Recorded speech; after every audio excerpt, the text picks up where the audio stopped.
Kami dari kelompok 4 Excelsior mau mempresentasikan mengenai digital marketing implementation yang sebelumnya sudah kita kerjakan. Oke, langsung saja ya.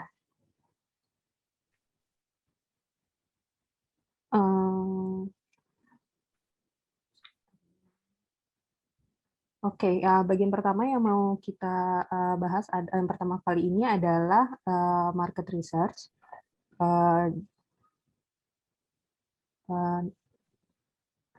Mas Heri, Ya, maaf. udah saya approve tadi kontrolnya. Maaf.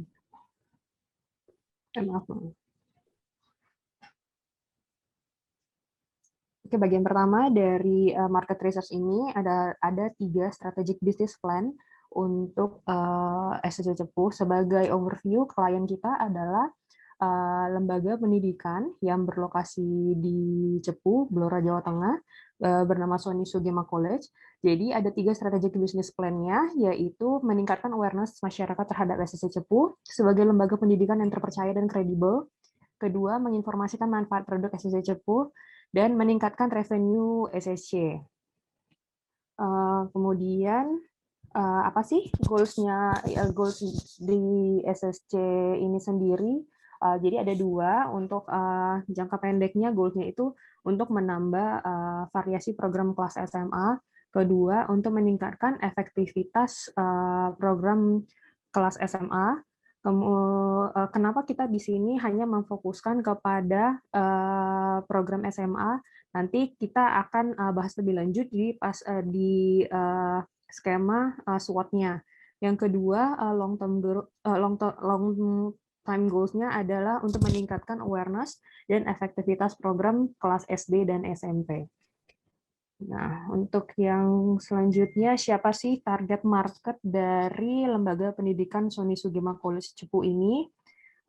Jadi berdasarkan demografinya, kita lihat ternyata di SSC itu yang SSC customer-nya dan juga di Cepu pada umumnya itu mayoritas perempuan, kemudian mayoritas di sana juga beragama Muslim.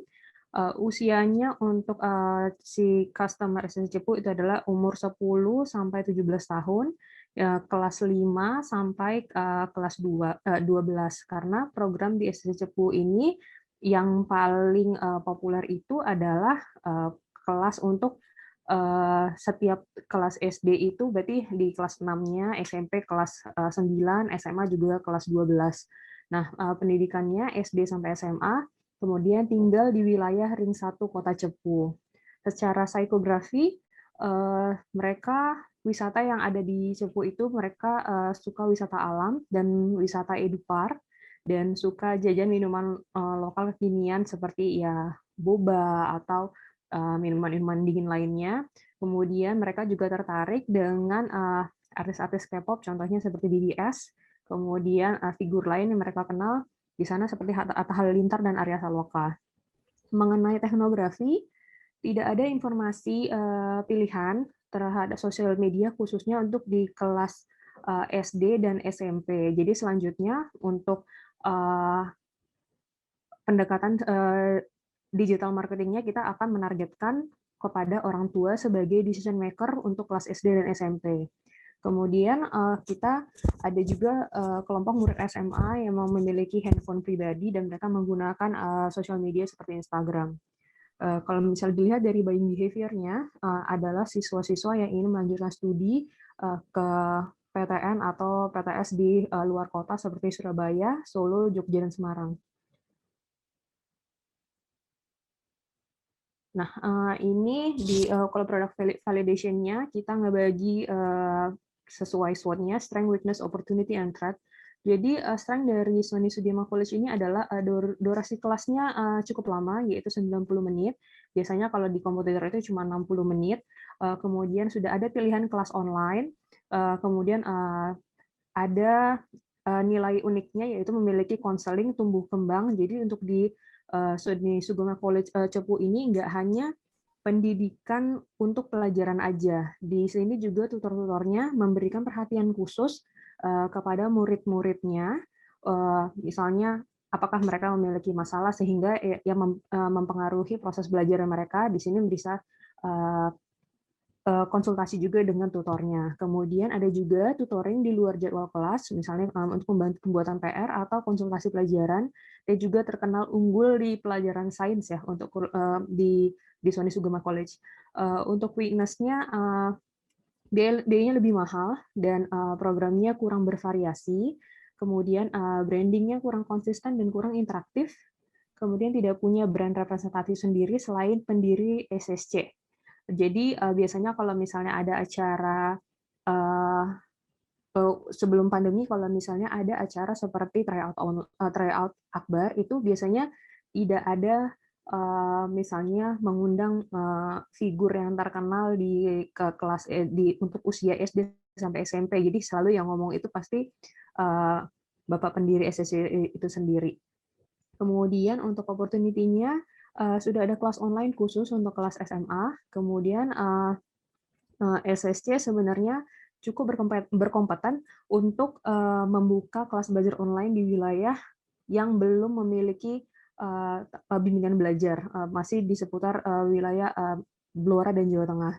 Kemudian untuk thread-nya itu ujian nasional ditiadakan sehingga produk paket kelas SD dan SMP menjadi kurang relevan di mata ke kelas SD atau SMP karena tidak ada keharusan untuk tidak seperti zaman dulu tidak ada keharusan saya harus lulus ujian nasional untuk mendaftar ke jenjang lebih tinggi.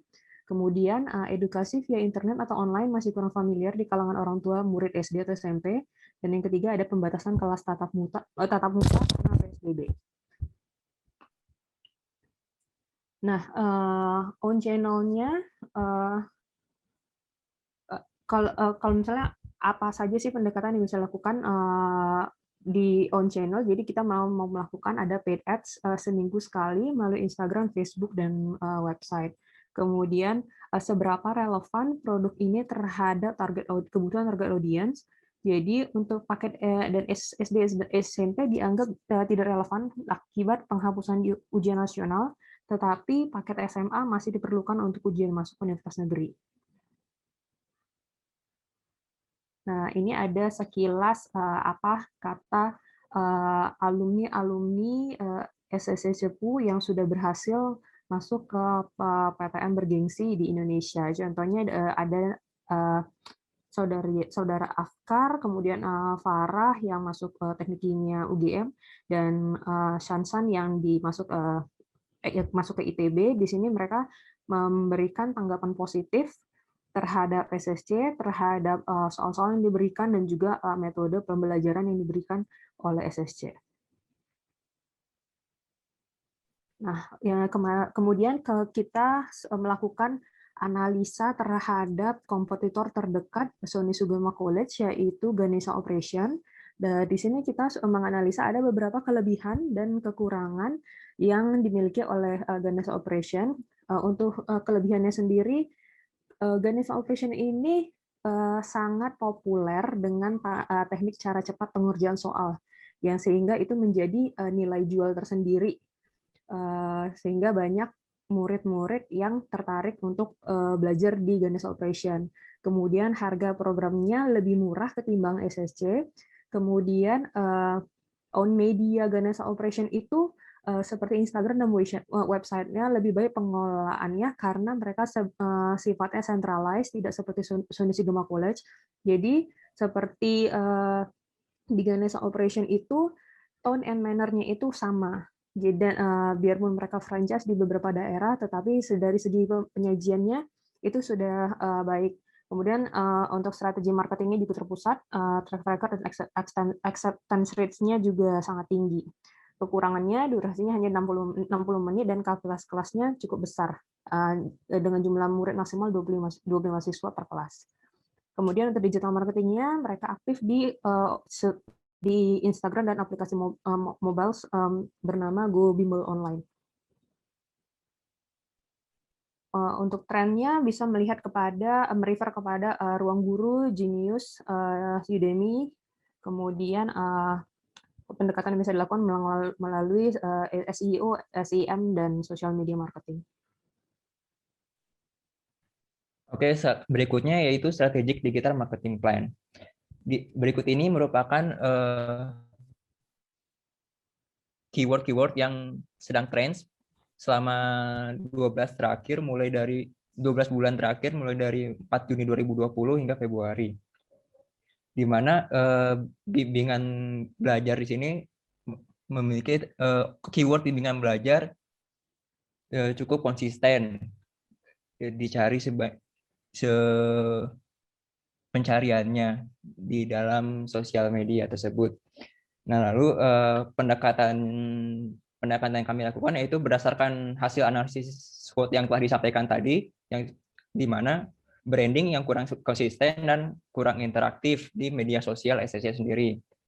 Maka dari itu kami membuat akademik kalender berdasarkan kalender akademik di bulan Juni dan bulan Desember, karena bulan Juni sampai bulan Desember, karena selama 1 semester sesuai dengan kalender akademik sendiri. Goal yang kami lakukan yaitu untuk awareness, untuk meningkatkan awareness sendiri terhadap warga Cepu, dan consideration. Awareness sendiri kami lakukan selama 3 bulan pertama, mulai bulan Juni hingga bulan September. Dan untuk consideration-nya sendiri kami lakukan selama bulan Oktober hingga Desember, di mana setiap bulannya kami melakukan review bulanan. Nah, berikut ini contoh konten pilar untuk awareness yang sudah kami susun, di mana pada konten pilar awareness ini lebih menekankan pada percakapan sehari-hari dan fitur produk, sehingga untuk meningkatkan engagement dan follower dari user audience sendiri. Contohnya seperti tips, fakta terkait SEC, user generate content. Mungkin yang user generate content ini bisa dilakukan kayak seperti apa pendapat mereka tentang SSC, murid-murid SSC tentang SSC, dan infografik behind the scene, video, motion content, dan live streaming. Untuk fitur produknya, produk highlight, keunggulan produk, live streaming, dan live Q&A. Untuk taktikalnya bisa dilakukan quiz dan giveaway. Pada periode 1 sampai 31 Juli ini contoh pertama aja, untuk 3 bulan pertama di tahap awareness. Nah, berikut ini contoh konten kalender yang telah kami susun, di mana produk feature dan brand fact-nya ini kami utamakan, dan lebih banyak seperti infografik dan sebagainya itu lebih banyak di 3 bulan pertama ini. Sedangkan untuk 3 bulan berikutnya, Oktober sampai Desember, taktikal dan fitur produk lebih diutamakan, lebih banyak konten-konten mengenai taktikal dan fitur produk itu lebih banyak sendiri dibandingkan dengan percakapan sehari-hari, karena tujuannya sendiri adalah consideration, di mana agar audiens sudah mulai memastikan bahwa saya ingin bimbel di SSC.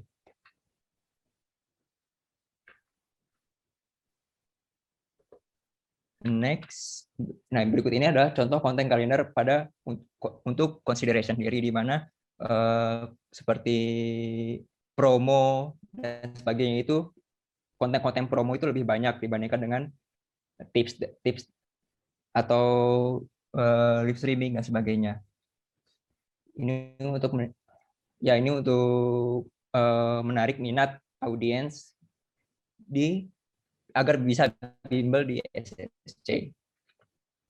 Berikut ini bukan konten reference, konten yang bisa dijadikan referensi untuk SSC, dilakukan perbaikan kontennya agar lebih menarik dan interaktif lagi. Seperti color palette-nya sudah kami siapkan seperti yang tertera, dan pilihan font-nya ada Century Gothic dan Verdana dan Candara. Hal ini mungkin bisa dicontoh yang sudah juga dilakukan oleh SSC, sudah dicontoh dan sudah dilakukan perbaikannya. Berikutnya mungkin bisa dijelaskan oleh Kak Fuji.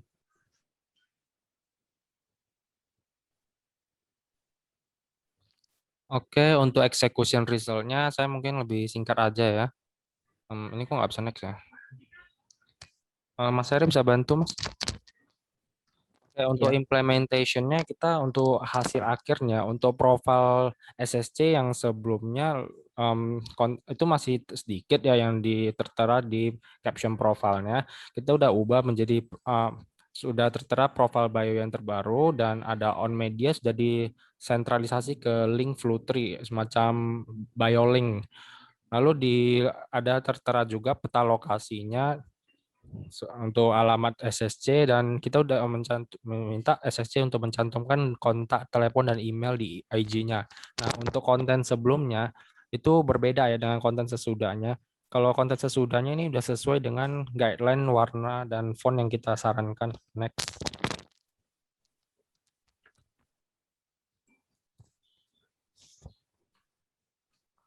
Oke, untuk Instagram feed dan story ini sudah ada kemajuannya ya. Untuk sebelum boleh back dulu nggak Mas? Sorry. Untuk Instagram feed dan story ini sudah ada kemajuan ya. Ini dan kita bisa menganalisa like dan view yang digunakan ya Pak untuk konten mana sih yang disukai oleh audiens. Nah, kalau dilihat dari konten yang di slide ini audiens lebih suka yang testimoni dengan like paling terbanyak 14 like ya. Lalu di IG-nya sudah ada interaksi sehingga engagement-nya ada peningkatan dan IG Story juga udah mulai menarik, sudah ada konten sendiri, nggak mengepost dari feed-nya kalau dari sebelumnya. Next.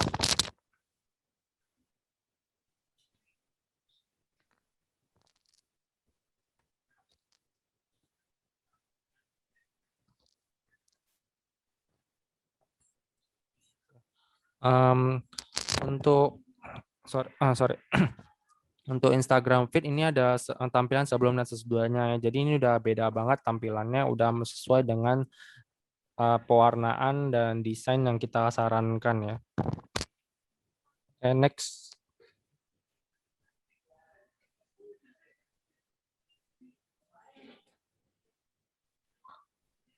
Lalu untuk FB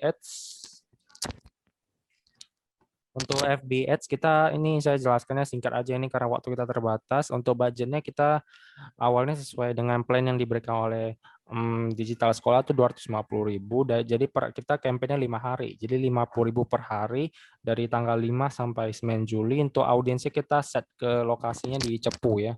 Untuk audiensnya kita lebih fokuskan ke audiens orang tua yang akan membaca ads tersebut atau melihat ads tersebut di IG dan Facebook. Untuk platformnya kita cuma IG, Facebook dan Audience Network.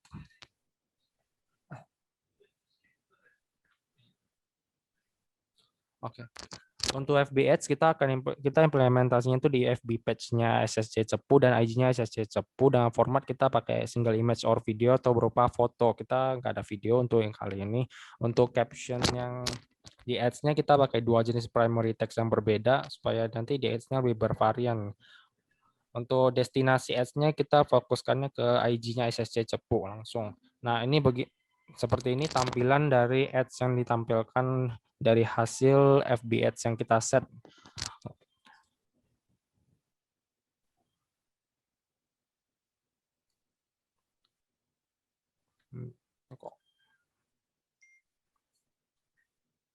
Ini agak lag ya. Jadi ada banyak variannya ya. Rata-rata ini ads yang berupa foto yang di Facebook dan di Instagram. Instagram juga kita munculkan di feed sama di story.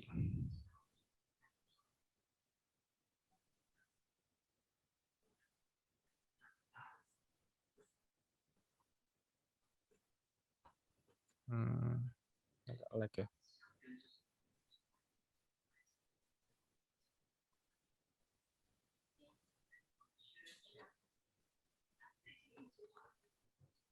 Oke,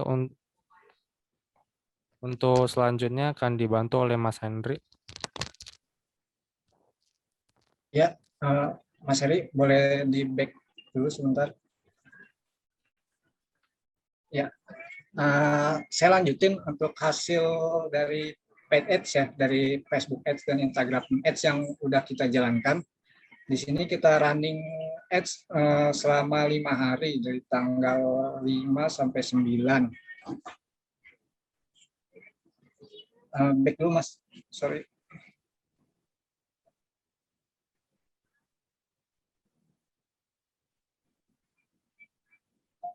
Oke Mas Heri, tolong budget keseluruhannya 250.000 tadi, dan cuman ini yang terpakai selama 5 hari 214.800.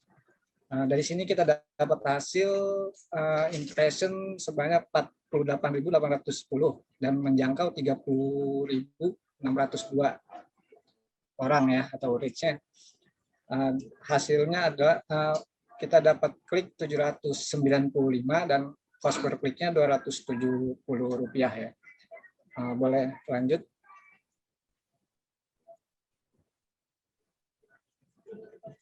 Dari age and gendernya di sini didominasi oleh laki-laki di usia 25 sampai 34 tahun ya. Karena kita targetinnya juga dari usia 18 sampai 44 tahun. Kemudian lanjut Mas. Selanjutnya di sini ada insight dari hasil dari optimasi Instagram yang sudah dilakukan ya. Secara overview di sini ada peningkatan ya dari 7 hari terakhir dibandingkan 7 hari sebelumnya, yaitu tanggal 5 sampai 9 sampai dengan dibandingkan dengan 25 Juni sampai tanggal 1 Juli ya. Conversion-nya ini mencapai 328 atau meningkat sebanyak 43%, dan konten interaction-nya itu naik sebanyak 124%, dan follower-nya naik jadi 812 follower atau sekitar 0,3%. Lanjut Mas. Kemudian kita breakdown ke reach ya. Impression-nya sendiri di sini 2.246, dan account activity di sini profile visit-nya naik ya 305 atau sebanyak 271% dari 7 hari sebelumnya. Dan website tabs-nya juga sama, ada peningkatan 550% atau 13 orang yang klik website tabs-nya, dan business address tab-nya juga ada 20, naik sekitar 900%. Nah, untuk top post-nya sendiri based on reach ini yang apa namanya, yang quiz ini ya, yang tes IQ dan testimoni dari Stephanie ini yang lebih banyak menjangkau orang. Next Mas.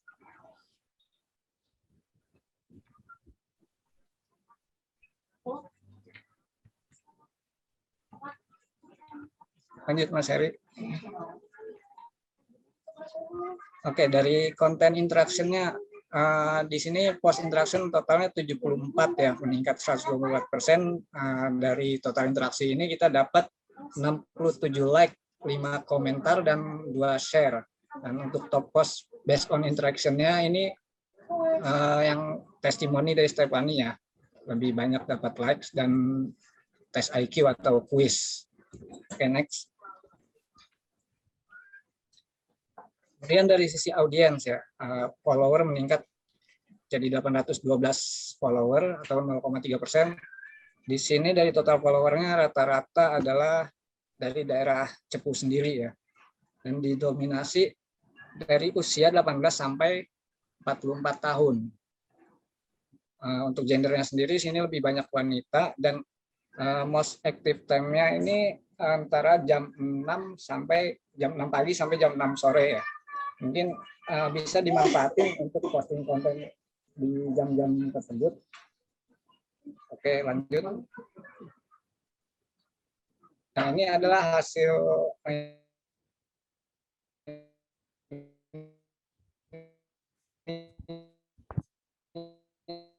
ya. Dari 198 followers dan engagement 9 Juli kemarin meningkat jadi 812 followers. Engagement rate-nya naik jadi 1%, dan per hari ini tadi dicek meningkat kembali jadi 816 followers dan engagement rate-nya jadi 1,38%. Oke, lanjut. Nah, kemudian ada tips dan rekomendasi dari kami untuk meningkatkan akun secara organik ya. Yang pertama itu untuk meningkatkan awareness, disarankan untuk posting konten setiap hari ya secara konsisten atau one day one post lah istilahnya ya. Kemudian yang kedua, kami tidak tidak menyarankan untuk menggunakan link di dalam konten gambar atau video ataupun di captionnya ya, karena nggak bisa diklik linknya, atau kita rekomendasikan untuk menggantinya dengan mengarahkan orang untuk mengunjungi bio ya, atau untuk mengklik link yang ada di bio.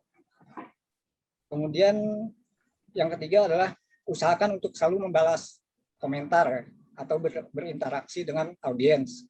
Tujuannya untuk meningkatkan engagement rate.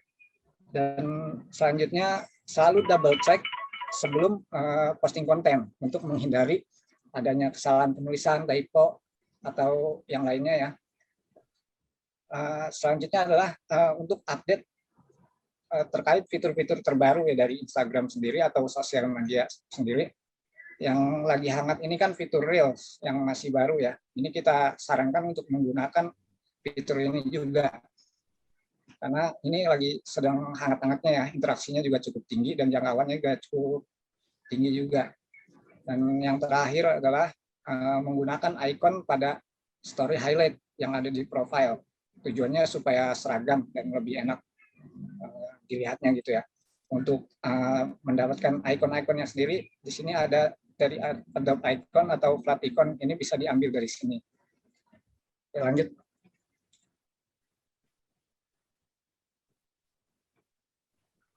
Ya,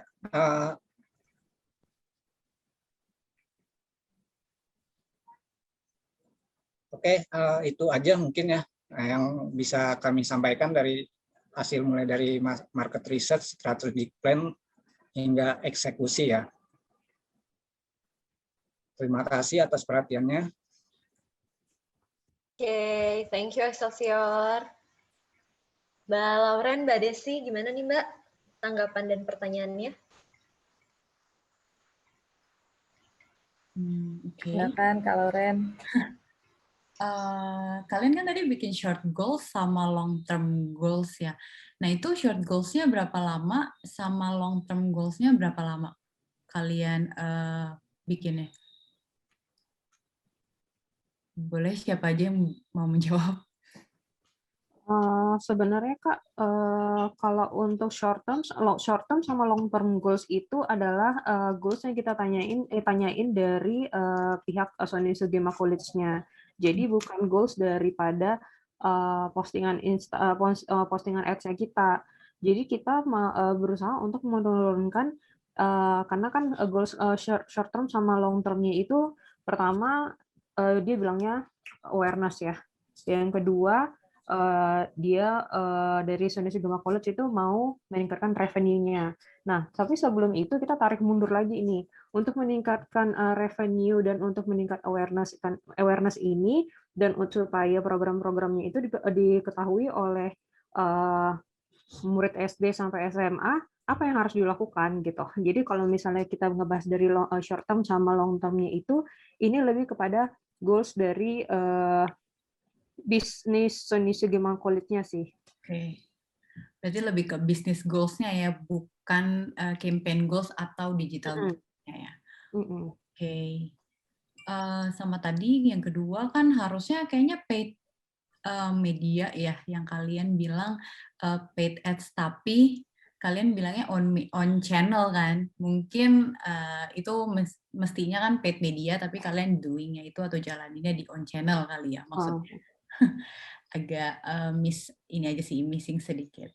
Sama tadi kan kalian juga jalanin Google Trends. Nah, dari beberapa keyword yang ada banyak tadi, menurut kalian mana yang paling efektif buat si SSC Cepu ini?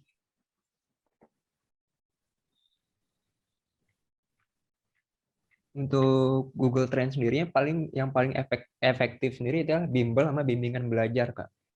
Dari data di sini, karena rata-rata dilihat dari average-nya juga bimbel lumayan tinggi. stabil. Oke, jadi bimbel sama bimbingan belajar. Oh, sama tutor ya. Jadi sebenarnya kalau kita rekomendasinya bimbel sama tutor gitu. Tutor.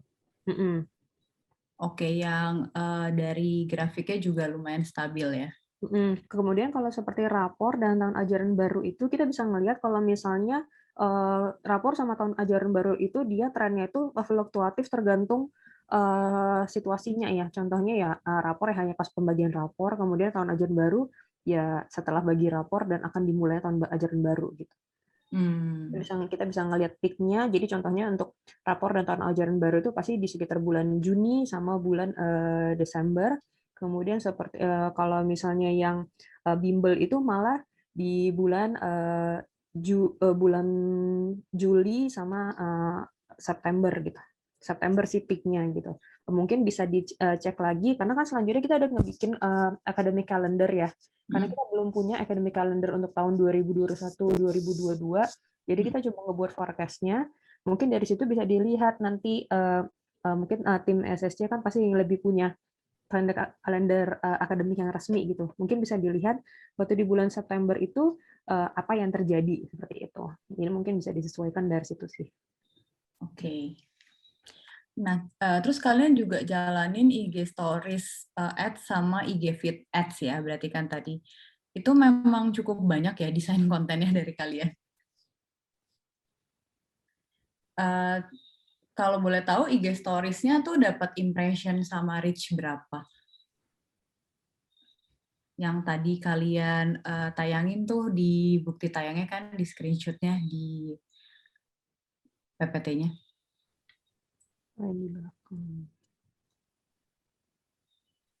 Next. Nah, kalau dari dua ini aja, gimana impression sama reach-nya? Yang mana? Sorry, tadi kayaknya agak di back sih, Mas. Bukan ini yang... Bukan, nah yang ini. Kalau yang ini itu dia kalau story ini desain dari SSC-nya sendiri. Waktu itu sih kita kayaknya nggak ngambil analitik untuk yang ini sih. Kita nggak ngambil analitik yang ini, cuma kalau dari segi story-nya waktu itu kita komentarin karena kan sebelumnya kalau story itu biasanya dari feed dilempar jadi story gitu ya, desain jadi story, send as story gitu. Tetapi kalau kemarin sih kita cuma ngasih input kalau bisa jangan seperti itu gitu. Mungkin bisa dibuat animasi. Akhirnya dari tim SSC berhasil ngebuat animasi IG story. Tapi kalau misalnya untuk yang dua ini kita nggak ngambil analitiknya sih. Oh, oke. Tapi dari pandangan kalian mana yang lebih efektif buat si SSC dari untuk nge-ads-nya? Apakah feed-nya atau lebih ke stories format? Kalau untuk saat sekarang sih lebih kepada feed-nya, karena untuk story sendiri kita juga belum terlalu banyak untuk eksperimen ya, untuk eksperimen. Tetapi kalau misalnya kita ngelihat dari feed-nya itu dari beberapa eksperimen di story-nya itu udah mulai banyak tercipta interaksi, makanya engagement rate-nya cukup naik. Tapi kalau untuk sekarang sih kalau melihat dari audiensnya sepertinya lebih banyak di feed sih, Kak. Tapi kalau misalnya dari ads di Facebook-nya, kalau kita lihat sepanjang masa campaign ads-nya itu sudah cukup lumayan banyak yang nge-like sih. Nge-likes dan malah jadi follow page-nya gitu. Oke, berarti ada ininya ya, ada hasilnya juga ya. Oke. Udah sih, kalau dari aku itu aja. Thank you banget tim Excelsior untuk presentasinya. Mungkin bisa dilanjutkan sama Mbak Desi ya. Oke, thank you teman-teman. Udah cukup clear sih ya. Kalau untuk perbandingan before after-nya itu kan udah kelihatan tuh ya gimana dari desain konten aja, terus update kontennya, tadi engagement-nya, ada perbandingan engagement-nya ya, before sama after-nya. Yang ini kan ya, Instagram account insight-nya. Sebelumnya tuh di bawah 1%, sekarang bahkan naiknya sedikit ya, bisa dari banget dari 100 gitu. 0,74 ke 1,38. like per postnya pun ya berarti sesuai yang meningkat, sama juga si followersnya juga ada peningkatan, biarpun belum terlalu signifikan. Nah, dari ads yang kemarin paling aku tanya aja sih pendapat kalian, ini kan kita followersnya meningkatnya slow ya, kira-kira kalau misalkan ada kebutuhan juga untuk meningkatkan followers, cocoknya tuh dari yang udah kemarin kalian jalanin, strategi apa lagi sih yang bisa dijalanin untuk meningkatin si followersnya misalkan itu?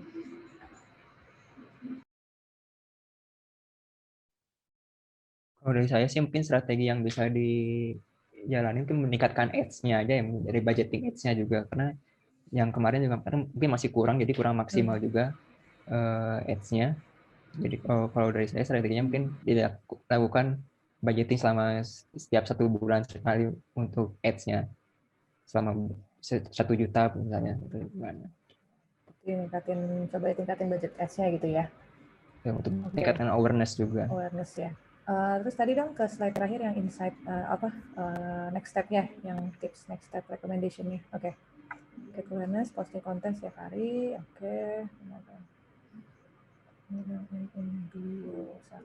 Komentar. Oke. Reels memang belum dicoba ya, belum dilihat resultnya seperti apa, jadi itu something yang bisa dieksplor. Dari aku nggak ada banyak komen sih sebetulnya. Sama. Udah sih kalau dari aku mah udah cukup clear ya. Mungkin lebih ke ini aja tinggal next step-nya aja gimana gitu.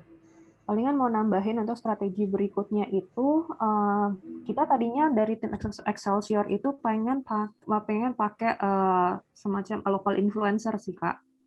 Tapi memang ada keterbatasan dari local influencer yang ada di Ceputur sendiri. Nah, kita sudah mencari akun-akun misalnya paid promote gitu, atau ya ngebayar local influencer itu, tapi ya nggak berhasil. Kemudian saran lainnya itu mungkin UCG kali ya, UGC, user generated content, karena kan seperti kita lihat tadi yang konten yang Stephanie itu murid yang juara itu dia numbers of likes-nya itu cukup banyak. Mungkin bisa daripada semuanya yang ada di feed itu atau di story itu hanya dalam berupa gambar, mungkin sarannya dari kita itu lebih menarik apabila ada orang yang ngomong gitu. Mungkin bisa dari Stephanie itu sendiri atau murid yang lainnya, atau dari tutor bisa ngebuat misalnya live streaming, ngasih tahu kalau misalnya bagaimana situasi belajar di kelasnya, kemudian bagaimana teknik belajarnya, atau mungkin bisa seperti waktu itu kita sempat bilang, mungkin bisa nonton YouTube-nya Jerome Pauline. Jerome Pauline itu selalu selalu ngasih tahu cara belajar yang asik. Mungkin itu bisa diduplikasi oleh tutor-tutor dari Sungai Sugume College sendiri, sehingga ya bisa menjadi konten yang lebih menarik sih menurut kita. Oke, thank you, bagus insight-nya, cukup bagus sih buat input ke ininya ya, ke depannya untuk di marketing plan-nya sendiri. Udah cukup sih kalau dari aku, thank you teman-teman. Oke.